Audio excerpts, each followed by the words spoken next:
Okay, real talk, raw power is the most overrated stat in all of anime. We've trained ourselves to think that the strongest guy in the room is the one who punches the hardest. And then there's Hit, a dude who looks at the strongest guy in the room, snaps his fingers, and that guy's heart just stops. No charge up, no screaming, no 20 episode beam struggle, just gone. So today we're breaking down the Universe 6 assassin from top to bottom. His powers, attack potency, speed, durability, stamina, range, intelligence, the works. And then the fun part, we're figuring out who exactly across many anime he can actually beat, because the answer is way longer than you'd guess. Let's get into it. His headline ability is time skip, and this is where Hit goes from very strong fighter to power scaling nightmare. What time skip does is let Hit skip time forward at first by 1/10 of a second. Now you're thinking, 1/10 of a second, who cares? Well, during that frozen 1/10 of a second, everybody else in the universe is locked in place. Frozen, can't move, can't react, can't even perceive that anything happened.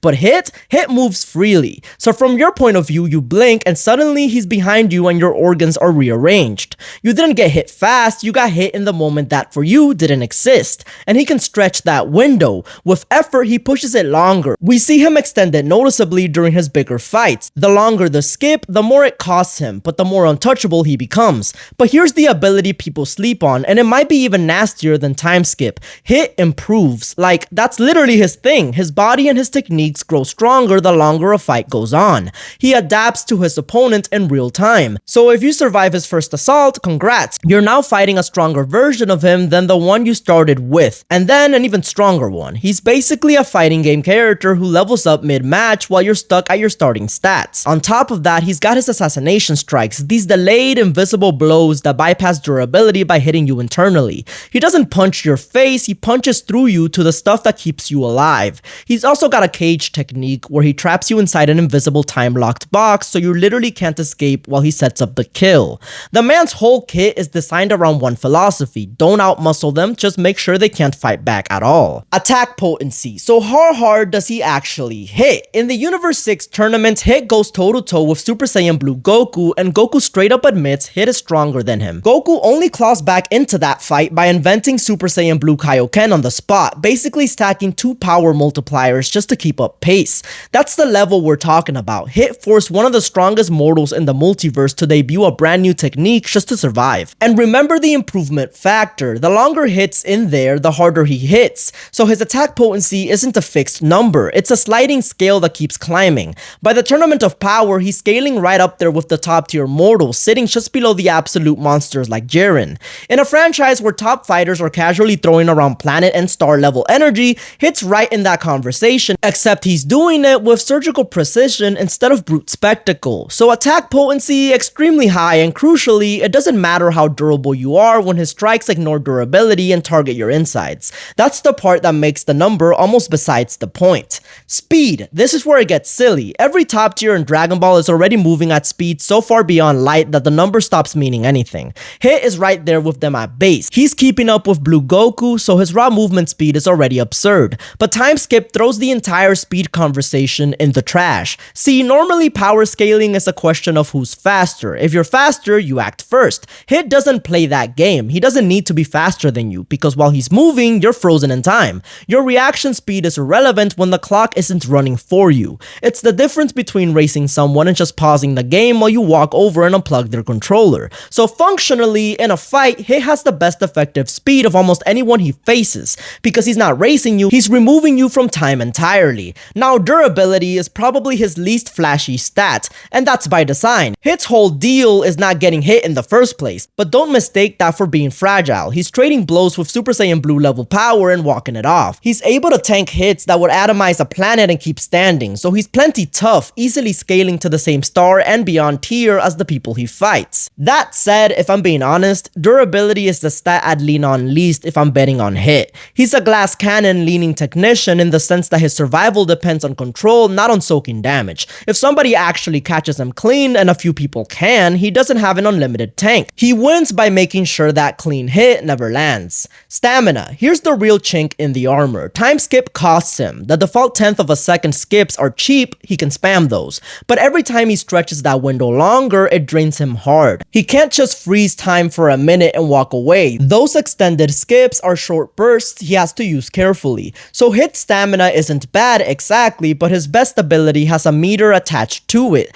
Against someone who can survive the assassination attempt and force a long grinding fight, that meter becomes a real problem. The flip side, of course, is his improvement ability partly offsets this. The longer he goes, the stronger he gets, so it becomes a race between his growth and his gas tank. Range. Hit's a close range specialist, full stop. He's an assassin. The job is to get in, end it, get out. He can throw key blasts when he needs to, but that's not the show. His time skip and his strikes are personal space tools. You want to be right in front of someone to skip time and reach into their chest. This is genuinely his biggest matchup weakness, and we'll come back to it. A fighter who can keep him at a distance or who fights from another dimension entirely takes away the thing that makes him terrifying. Intelligence. Over 1,000 years of assassinations, there's nobody in Dragon Ball with more refined combat intelligence than Hit. He reads opponents instantly, finds the exact opening, and exploits it without wasting a single motion. He doesn't get baited, he doesn't get tilted, he doesn't monologue. He's patient to an unsettling degree. He'll stand still and let you tire yourself out figuring him out. And he's got a code. He respects strong opponents, takes his contract seriously, and fights with this cold professional honor,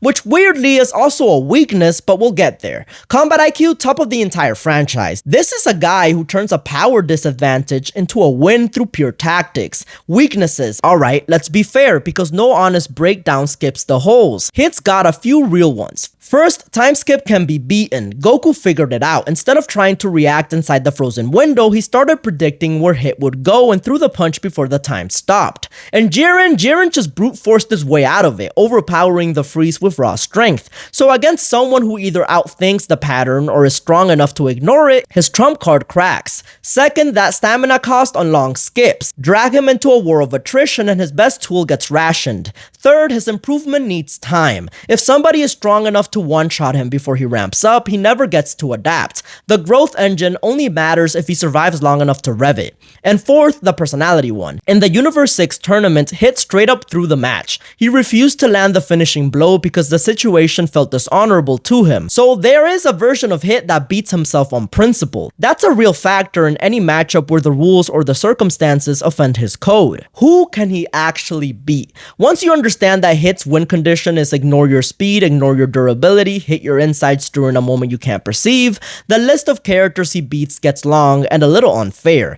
Anybody whose whole game is speed and power without a hard counter to time manipulation is in serious trouble. That covers a massive chunk of the shonen roster. Most of the Naruto cast, even the heavy hitters, have no answer for being frozen in time. Speed doesn't save you when the clock stops. A big slice of the Bleach roster is in the same boat. Luffy, Classic Ichigo, Yusuke, all of my hero top tiers. These are fighters built to outfast and outmuscle opponents, and Hit nullifies both those at once. He beats them by making sure that their strength is irrelevant. The pattern is simple. If your defense is I'm too fast to hit or I'm too tough to hurt, Hit erases both. That's why he punches so far above where his raw numbers suggest he should. But let's keep it honest about who beats him. Anybody with their own time manipulation or who exists outside of normal time takes away his entire identity. If you fight a guy who can also stop time, now it's a coin flip at best. Pure range monsters who never let him close the distance give him fits. Characters with absurd reactive adaptation or one-shot deletion power beat him before he ramps. And the cosmic reality warping gag tier characters, they're just on a different floor of the building entirely. Hit's incredible, but he's still operating at a high mortal level, not a gaudy racing one. So where does that leave him? Hit is one of the best giant killers in all of anime. Pound for pound, he punches up harder than almost anyone because his kit is purpose-built to beat people stronger than him. He's not the strongest character around, but he might be the single worst guy to actually fight. So yeah, Hit's way more dangerous than his power level alone would ever tell you, and that's exactly what makes him so fun to scale. Strength is a number. Hit's whole career is proof that the number isn't the fight. But I want to hear from you. Who's the character you think hard counters Hit? And who do you think he stomps that I didn't mention? Drop it in the comments. I read them. If you had fun, you know what to do. Like, sub, the usual. And I'll catch you in the next one. Thanks for watching the video. If you have any anime characters you'd like me to analyze, drop them down in the comments below. You already know. JV out!